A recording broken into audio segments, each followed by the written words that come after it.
சோதனைகளை எதிர்கொள், பொறுமையுடன் இரு. நம்பிக்கையும் பொறுமையும் உங்களுடைய மூலதனமாக இருக்கட்டும். நீங்கள் அழுத ஒரு கண்ணீருக்கும் சாயப்பா பதில் சொல்ல போகிறார்.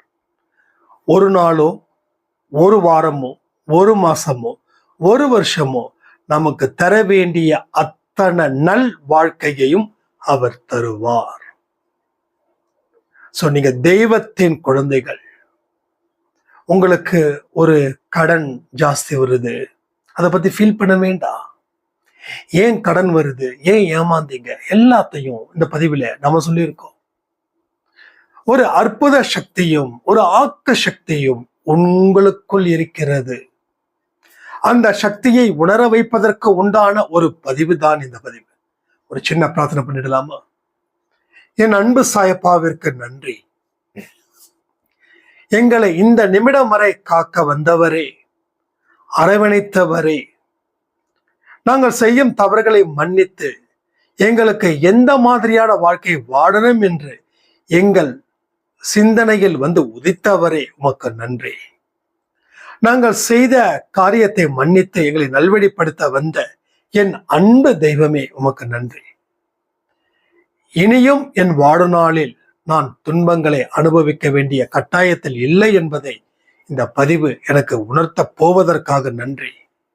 என் வாழ்க்கையில் நல்லதை மட்டுமே பார்த்து நான் பெருமைப்படைய அதற்குண்டான வழிமுறைகளை நீ சொல்ல போவதற்காக நன்றி. நாங்கள் செய்த பாவத்தை மன்னித்து எங்கள் வாழ்க்கையில் நல்வழியை நீர் தர வேண்டும் என்று நாங்கள் பிரார்த்திக்கிறோம்.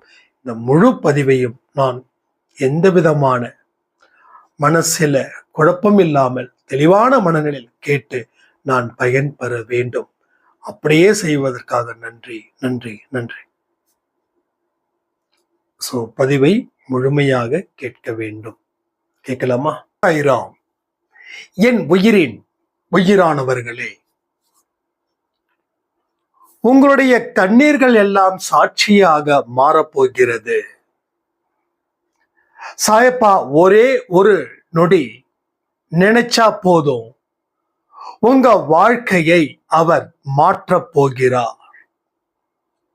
மாற்றம் ஒன்றே மாறாதது. இந்த ஒரு வார்த்தையை என்னைக்கும் உங்க மனசுல தேக்கி வச்சுக்கோங்க. ஏன்னா இது ரொம்ப ரொம்ப ரொம்ப இம்பார்ட்டன்ட். பல சங்கடங்களை நாம பெற்றிருந்தாலும், பல சோதனைகளை நாம கடந்து வந்தாலும், வாழ்க்கையில நாம என்னைக்கு சந்தோஷம் அடைகிறோமோ அன்னைக்கு தெய்வத்தை நன்றியோட நாம துதிப்போம் இல்லையா? அத இன்னைக்கு இந்த இரவு நேரத்துல ஒரு சின்ன பிரார்த்தனையின் மூலமா உங்களுக்கு நடந்து முடிந்த ஒவ்வொரு நல்ல விஷயங்களையும் நினைச்சு கடவுளுக்கு நன்றிகளை செலுத்துங்கள். உங்க வாழ்க்கையில சின்ன சின்ன விஷயங்கள் கூட இந்த மாயுத பயிற்சியின் மூலமா நடந்திருக்கலாம். அதற்கு நீங்கள் நன்றிகளை ஒண்ணு சாய்ப்பா கிட்ட சொல்லுங்க, இல்ல கமெண்ட் செக்ஷன்ல கமெண்ட்ல நீங்க சாய்ப்பாவுக்கு நன்றிகளை சொல்லுங்கள். ஏன்னா தெய்வத்தினால் மாற்ற முடியாதது என்பது எதுவுமே இல்லை. உங்க வாழ்க்கையில நீங்க நிச்சயமா ஒரு பெரிய இடத்துக்கு போக தான் போறீங்க. நோட் பண்ணிக்கோங்க. இதுக்கு நான் கேரண்டி இங்க கொடுக்குறேன். நான் சும்மா சொல்ல மாட்டேன். வாழ்க்கையில எனக்கு நடந்த அத்தனை அதிசயங்களும் உங்களுக்கும் நடக்க வேண்டும். என்னுடைய பயணம் கரடு முரடானது. என்னுடைய பயணம் மிகப்பெரிய வழியை கொண்டது. எனக்கு சாதாரணமா அவர் குட்டி கொடுத்துடல, சாதாரணமா அள்ளி கொடுத்துடல. முதல்ல ஃபர்ஸ்ட் கிள்ளியே கொடுக்கலைங்க அவரு, அப்புறம் எங்க அள்ளி கொடுக்க போறார். பொறுமை, பொறுமை, பொறுமை, இது பெரிய ஒரு விஷயம். இந்த பொறுமையை தாண்டின ஒரு அதிசயம் அற்புதம் இங்க எதுவுமே இல்லை. இந்த பொறுமை தான் இங்க நமக்கு மிக முக்கிய ஒரு மூச்சுக்காற்றாக இருக்குது. இன்னைக்கு ஒரு சாய்ராம் சொன்னாங்க, நான் இது மாதிரி ஒரு 10 லட்சம் ரூபாய் பக்கமா என்னுடைய ஃப்ரெண்டுக்கு கொடுத்த பிசினஸ் விஷயமா பட் எனக்கு இது வரைக்கும் அவங்க கொடுக்கல. என்ன பண்ணலாம்? ஒன்னே ஒண்ணு சொல்றேன், இந்த பொறுமை தான் முக்கியம். இந்த பொறுமை மட்டும் வைங்க, வச்சு பாருங்களேன். வரும்போது வரட்டும். ஆனா பட் அது கஷ்டம்தான், ரொம்ப கஷ்டம்தான்.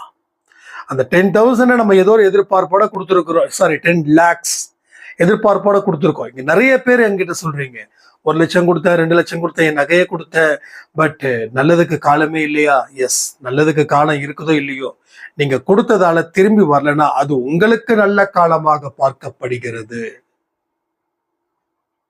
ஒன்னே ஒண்ணுங்க, என் வாழ்க்கையில நான் எனக்கு கடனை அதிகமா நான் வாங்கினேன். நிறைய சம்பாதிச்ச காசு எல்லாம் வட்டிக்காக போயிடுச்சு. நானும் சில பேருக்கு ஜாமீன் போட்டேன். ஸோ ஜாமீன் போட்டது தான், போனவங்க தான். ஸோ இருக்கிறதெல்லாம் நான் தான் கட்ட வேண்டிய ஒரு சந்தர்ப்ப சூழ்நிலை வந்துச்சு. அப்போ நான் ரொம்ப ஃபீல் பண்ணேன், ரொம்ப ரொம்ப ரொம்ப ஃபீல் பண்ணேன். இப்படி போயிடுச்சு, இப்படி ஏமாத்திட்டாங்களேன்னு. அப்பதான் எனக்கு ஒரு பெரியவர் சொன்னாரு, தம்பி நீ ஃபீல் பண்ணாத, உன்னுடைய கர்மா தொலையுதுன்னு நினைச்சுக்கோ. அதாவது கடவுள் எந்த மனுஷனை வாழ வைக்கணும்னு நினைக்கிறாரோ அந்த மனுஷனுக்கு தேவையானவைகளை செய்கிறார். அதுதான் இந்த கடன். நம்ம புத்தி இல்லாம பண்ணது ஒண்ணு, அது வேற விஷயம், நான் அதை உள்ள சேர்க்கல, அதுவும் தான் காரணம்.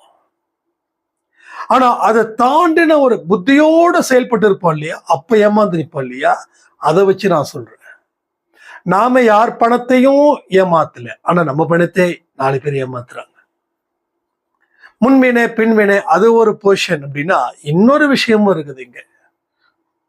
அதாவது உங்களுடைய உயிர் போக வேண்டிய ஒரு கட்டாயத்துல இருக்கும் பொழுது கடவுள் என்ன பண்ணுவாருன்னா அதுக்கு முந்தின ஸ்டேஜ் என்னன்னு பார்ப்பாரு. ஏன்னா உயிர் போயிடுச்சுன்னா உங்களால வாழ முடியாதுல்ல, உங்க குடும்பம் ரொம்ப மிஸ் பண்ணுவாங்கல்ல, நீங்க எதுவும் சாதிக்க முடியாதுல்ல. அப்போ உயிர் உங்களுக்கு போற ஒரு இடத்துல கடவுள் என்ன பண்றாரு, இது மாதிரி பணத்தை தொலைக்க வைக்கிறார், இல்ல நீங்க உங்களை ஏமாற்ற வைக்கிறார். இப்ப 10 லட்சம் ரூபாய் போடுறது நஷ்டம்தான், ஆனா உங்க உயிர் போச்சுன்னா அப்ப எல்லாவற்றுக்கும் நன்றிகளை சொல். பிளஸ் பொறுமையோட நம்பிக்கையோட இந்த ஃபார்முலாவும் ஜஸ்ட் நீங்க அப்ளை பண்ணுங்க. வாழ்க்கையில சிறப்பான ஒரு இடத்திற்கு நீ அழைத்து செல்லப்படுவாய். அவருடைய தேவ தூதுவர்கள் மூலமாக நீ சிறப்பான இடத்துக்கு போவாய். ஆனா கவலைகளான உன் வாழ்க்கைய மட்டும் எப்பயும் நீ அழிச்சுக்காத. கண்ணீர் விட்டு அழுதுடு, அவரோட பாதத்தை நனைக்கும். நீங்க எந்த அளவுக்கு கண்ணீர் விட்டு அழுவுறீங்களோ அந்த அளவுக்கு சாயப்பாவோட பாதத்தை உங்கள் கண்ணீர் நனைத்தபடியால் சாயப்பாவுடைய மனசு உங்கள் பக்கம் திரும்பி உங்களுக்கு நல்ல அருமையான அற்புதமான ஒரு வாழ்க்கையை அது கொடுக்க போகிறது. இன்னும் எல்லா சில நாள் சில மாசம் அதிகப்படியா வருஷம், அவ்வளவுதான். சொன்ன ஒரு வருஷத்துல உங்க வாழ்க்கை நல்லா இருக்கும். நீங்க ஜஸ்ட் மறந்துடாதீங்க, எல்லா விஷயத்தையும் செய்யுங்கன்னு. அவங்க 2025 ஜான் ஆர் ஃபெப்ல என்கிட்ட ஒரு பெரிய பிரச்சனை இதே மாதிரிதான், கிட்டத்தட்ட நிறைய லாஸ் ஆச்சு. நிறைய பேரை நம்புவாங்க, நிறைய நம்புனதால நிறைய ஏமாந்தாங்க. ஸோ 2025ல ரொம்ப ரொம்ப ரொம்ப ஃபீல் பண்ணி ஜான் ஆர் ஃபெப், அந்த ஜான் டு ஃபெப், அந்த அது பொங்கலுக்கு அப்புறம் அந்த ஃபெப் 1க்குள்ள இந்த ஒரு சூசைட் பண்ணிக்கிற அளவுல டோட்டல் ஃபேமிலி சூசைட் பண்ணிக்கிற அளவுல ரொம்ப ரொம்ப ரொம்ப அழுது ரொம்ப கஷ்டப்பட்டு நான் சொன்னேன், ஜஸ்ட் 1 year, ஒரு வருஷம் நீங்க நம்புங்க, நல்லது நடக்கும். ஒரு வருஷமா அப்படின்னு வாயப்பழுந்தாங்க. எஸ், எல்லாருக்கும் நம்மளே வாயப்பழப்போம்ல. ஒரு வருஷமா, ஒரு நாளே ஒரு வருஷம் போல இருக்குது. இப்போ ஒரு வருஷம்னா 365 வருஷமா அப்படின்ற மாதிரி. நான் சொன்ன ஒரே விஷயம்தான், ஃபீல் பண்ணாதீங்க, சொன்னதை செய்யுங்க அப்படின்னு. சொன்னதை அவங்க செஞ்சாங்க. என்ன சொன்னோம், ஸ்பெஷலா ஒன்றும் இல்லை, அன்பேசாயில சொன்னதுதான், ஃபாலோ பண்ணுங்க. இன்னைக்கு கடவுள் என்ன பண்ணிருக்காரு, வேற ஒரு பிசினஸ் அவங்களுக்கு கொடுத்து அதுல இருந்து ஓவர் கம் பண்ணி வெளில வந்து இப்ப ஹாப்பியா இருக்காங்க, சந்தோஷமா இருக்காங்க. சோ இது எல்லாமே நடக்குது. என்னைக்கு மனசுல அவரை வச்சு உங்க வாழ்க்கைய நீங்க வாழ்கிறீர்களோ அன்னைக்கு உங்களுக்கு அற்புதங்கள் நடக்க ஆரம்பமாகுது. ஒரு கல்லு தான் இன்னைக்கு தெய்வமா இருக்குது. அந்த கல்லோட ஆரம்பம் எங்கேயாவது ஒரு வெட்ட வெளியில கடந்திருக்கும். அந்த வெட்ட வெளியில காக்கா, குருவி, புறா, என்னுடைய எச்சம் எல்லாமே இருக்கும். வெயிலையும் இருக்கும் அந்த கல்லு, மழையிலையும் இருக்கும், பனியிலையும் இருக்கும், இல்லையா? பட் அந்த கல் எப்படி சாமியாச்சு? அந்த சிற்பி செதுக்கும் போது அந்த வலியை பொறுத்து கொண்டதால் அது இன்னைக்கு தெய்வமா நிக்குது. எல்லோரும் என்ன பண்றாங்க? தலை மேல கைய வச்சு பெரிய ஒரு ஒரு கும்பிடு போடுறாங்க. நீதான் எங்களை காப்பாற்றணும். அந்த கல்லுடைய பிறப்பு எங்கிருந்து எடுத்தாங்க? அது போலதான் நம்ம இன்னைக்கு ஒரு கல்லு மாதிரி இருக்கோம். நம்ம முழு கல்லா இருக்கிறதால தெரியல, நான் என்னை செதுக்க ஆரம்பிக்கிறேன் தெரியுது, அவ்வளவுதான். சோ எந்த கஷ்டமான சூழ்நிலைகளையும் அவரை நினைத்து உன் வாழ்க்கையில் இருக்கக்கூடிய துன்பத்தை, தோல்விகளை, அவமானத்தை நீ எதிர்கொள். நீ எதிர்கொள்ளும் பொழுது வாழ்க்கையில் இம்மி அளவும் துன்பம் இல்லாமல் ஒரு சிறப்பான வாழ்க்கையை நீ வாழ்ந்தே தீருவாய். ஏன் என்றால் நீ அவரினால் ஆசீர்வதிக்கப்பட்ட ஒரு குழந்தை. துன்பம் வரும்போதெல்லாம் நினைச்சுக்கோங்க, சாய்பாயா உன்னால ஆசீர்வதிக்கப்பட்டவன், கொஞ்சம் பார்த்து, இதுக்கு மேல ரொம்ப கஷ்டம் சொல்லி பாருங்க. உங்க மனசுல என்ன இருந்தோ அதை பேசுங்க. எதுவுமே ஒரு ரோபோட்டிக் மாதிரி ஒரு பிரேயர் வேண்டாம். உங்க மைண்டுக்குள்ள என்ன இருக்குதோ, சண்டை போடணுமா சண்டை போடுங்க, கோபப்படணுமா கோபப்படுங்க, அவரை கொஞ்சணுமா கொஞ்சுங்க, உரிமையோட அவர்கிட்ட ஏதாவது சொல்லணுமா, S you can say.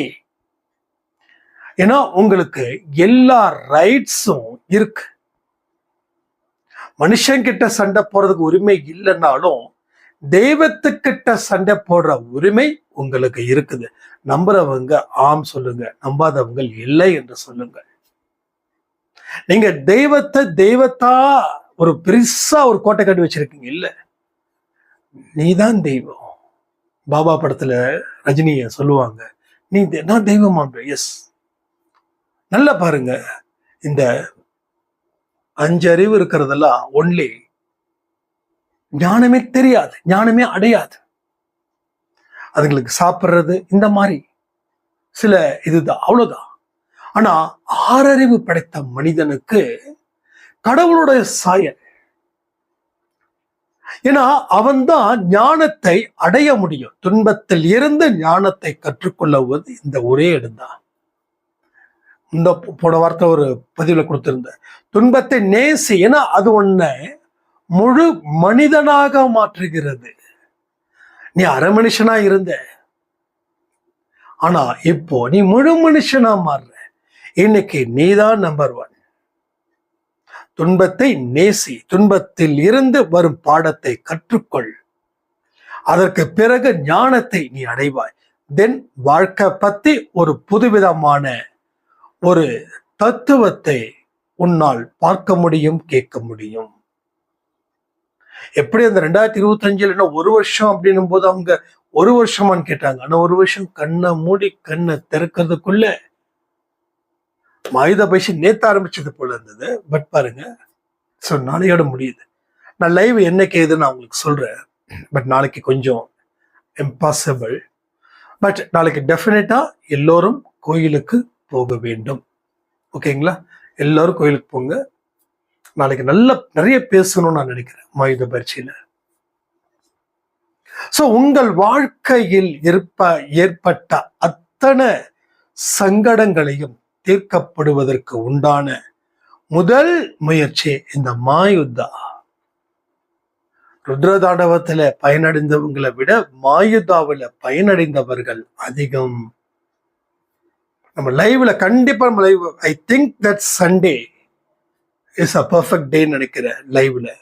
So நான் உங்களுக்கு சொல்றேன், பட் மேக்ஸிமம் ஒரு 6 to 8 இந்த டைம்ல தான் நம்ம பண்ணுவோம். ஸோ அன்டைம்ல பண்ண மாட்டோம். ஸோ டேம் ஷோர் 1 or 2 டேஸ்க்கு முன்னாடி நான் சொல்றேன். தயவுசெய்து வாட்ஸ்அப்ல வைக்கக்கூடிய ஸ்டேட்டஸை தயவு செய்து ரெகுலரா பாருங்க. அப்பதான் எல்லா இன்ஃபர்மேஷன்ஸும் அதுல நம்ம கொடுக்க முடியும். ஏன்னா ஒவ்வொருத்தங்களுக்கு தனிப்பட்ட முறையில சொல்ல முடியாது இல்லையா, அதனாலதான் ஸ்டேட்டஸ்ல வைக்கிறோம். ஸோ நம்பர்ஸ் வந்து நோட் பண்ணிக்கோங்க. எப்பயுமே வந்து நம்மளுடைய நம்பர் வந்து டெஃபினட்டா கிடைக்கும். கமெண்ட்டை கேளுங்க, யாரு வேணுனாலும் ரிப்ளை பண்ணுங்க. என்னோட நம்பர் வந்து சொல்லுங்க. நான் முடிஞ்ச அளவுக்கு நம்பர் இருக்கிற மாதிரி நான் போஸ்ட் கொடுக்குறேன் நான். ஓகேங்களா? ஸோ எல்லா விஷயத்தையும் கற்றுக்கொண்டதுக்கு பின்னாடி நம் வாழ்க்கையில் வளமும் நலமும் சேரும் என்பது இறைவன் எழுதி வைக்கப்பட்ட ஒரு கட்டளை. நான் சில கேள்விகள் கேட்கணும்னு நினைக்கிறேன். இந்த 48 நாள் மாயுதா பயிற்சியில கலந்துகிட்டவங்க எத்தனை பேர்? அதாவது 48 விதிமுறைகளையும் 48 நாட்களாக ஃபாலோ பண்ணக்கூடியவர்கள் எத்தனை பேர்? இன்னைக்கு 47வது நாள் இல்லையா? எஸ். இந்த 47 நாள்ல 48 விதிமுறைகளையும் யாரெல்லாம் ஃபாலோ பண்ணிங்கிறது கமெண்ட்ல பண்ணுங்க. ஸோ நிறைய மிராக்கள், நிறைய பேருக்கு சாய்ப்பா ஒரு மன வலிமையை கொடுத்திருக்கிறார். ஏன் தெரியுமா?